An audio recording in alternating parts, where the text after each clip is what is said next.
Good morning. My name is Lindsay White, and I've been in touch with this office a number of times as I've been recovering from spinal surgery for the last 17 months. I've asked for this office's help a number of times and been very disappointed as a result. I just got an email in response to the letter I wrote to the Premier last week. I'm not sure why. I was hoping for the Premier to respond, but I got a message saying that this office was going to send my request to somebody who would be informed about my situation and then get back to me. And that was a week ago. And I don't trust that that's going to happen, because the last time that happened last year, the person who did contact me basically just said, "So what can I do for you?" and had no idea about my situation. So I'm sorry, but I don't trust that call is coming and that it will be with someone who is informed. I was promised in September a meeting with the health minister. And then when I followed up near the end of October, I was told, on Monday, someone is going to be deciding when these meetings should be scheduled. That was back in October. And I was told that I would be next on the list to schedule a meeting with the health minister. So I'm really surprised to receive that email last week, especially since no meeting has been offered to me since this office committed to offering me one.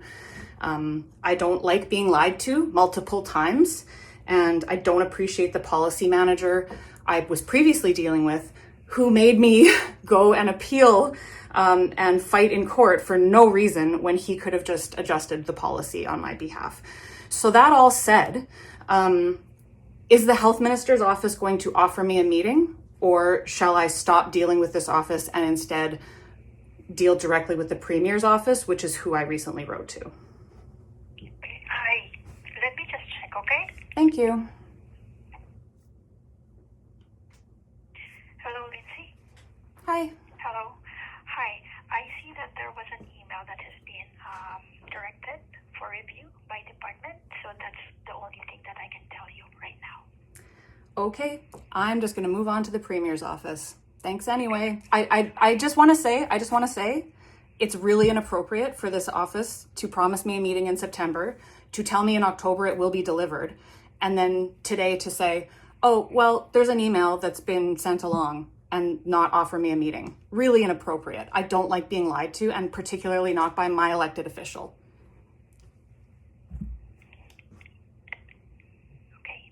Okay. Thanks anyway. Have a good day.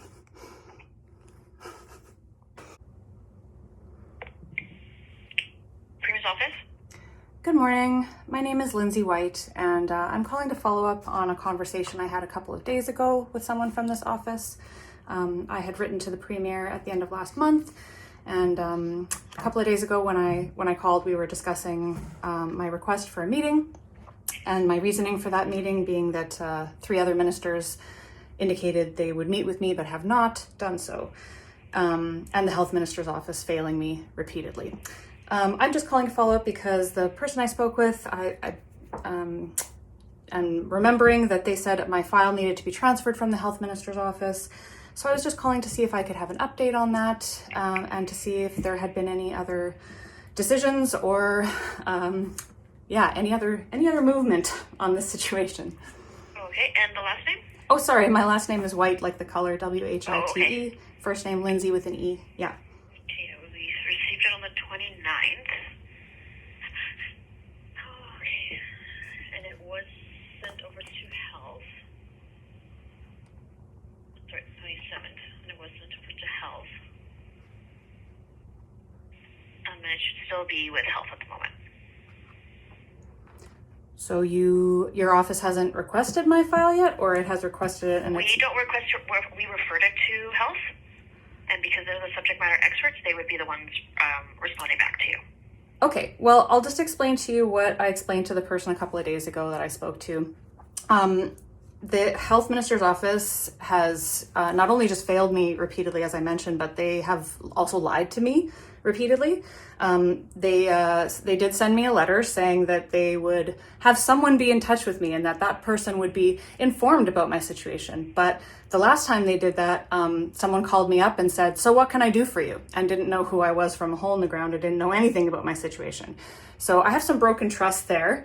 Also, when I did finally get to speak to a policy manager through the health minister's office, they did not help me with policy. They told me, you know what, you take this matter to court, go get a lawyer, pursue justice through the Manitoba Health Appeal Board, and that's how you can get to see your specialist.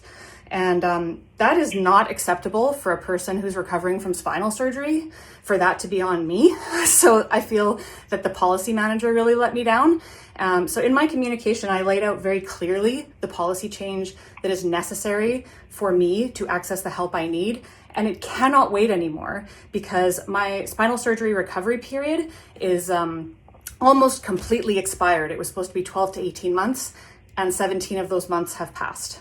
So the health minister's office also promised me a meeting in September, and that still has not happened. When I called and followed up in October, they told me, oh yeah, just wait till Monday, when all these meetings are gonna get scheduled, and that's when you're gonna get your meeting with the health minister. However, no meeting has come, and they outright refused to give me one now, even though they committed in September to giving me one. Like last September? Yep. We're supposed to meet? Yeah.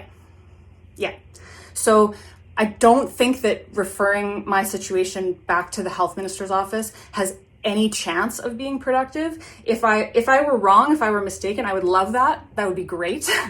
But they've demonstrated through these actions and others and more that they are not to be trusted. And when I had a conversation with them 2 days ago, right before I called this office, and I told them I didn't appreciate being lied to, the response was, okay.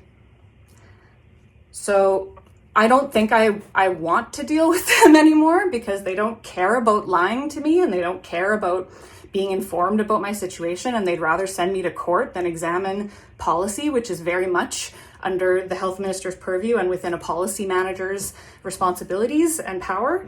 So that's why I have requested to meet with the premier. And I don't actually I don't want to take up the premier's valuable time any more than I have to.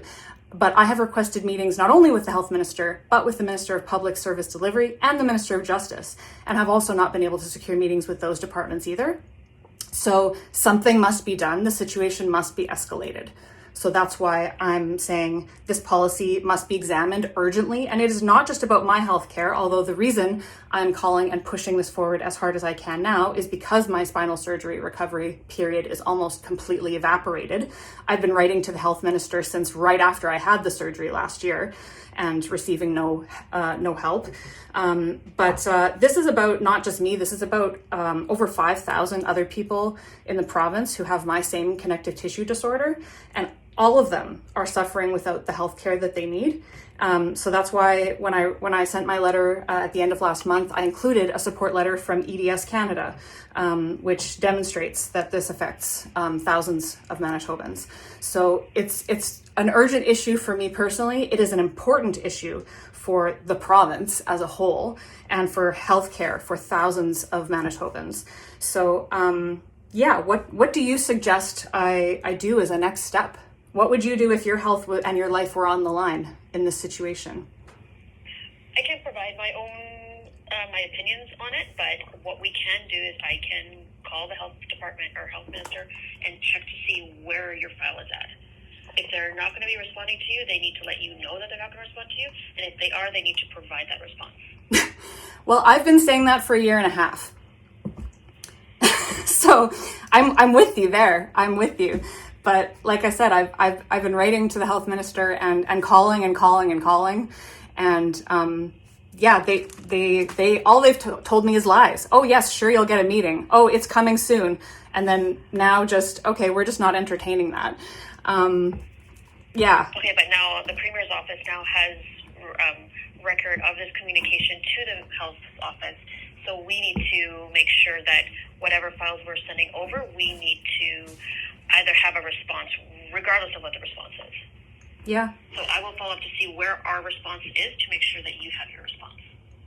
I appreciate that. Thank you for doing whatever we can to improve things. I appreciate that very much. Not a problem. Thanks. I'll actually do this right after this phone call, just because, it's been over 2 weeks. So, it's about time that you should have received a response already. Well, I like I said, I did receive a response, but my response just says, yeah, we'll have someone contact you and they'll be informed about your situation. Yeah, but that's not a response for us. No, right? it's not. It doesn't show that we don't have a response yet. Great. Okay, well, I appreciate you checking into things. Yeah, Thanks for taking the time. I hope you get a response right away. Yeah, me too. Have a great day. No problem. Thanks. Thanks, you too. Bye. Thanks. Bye-bye.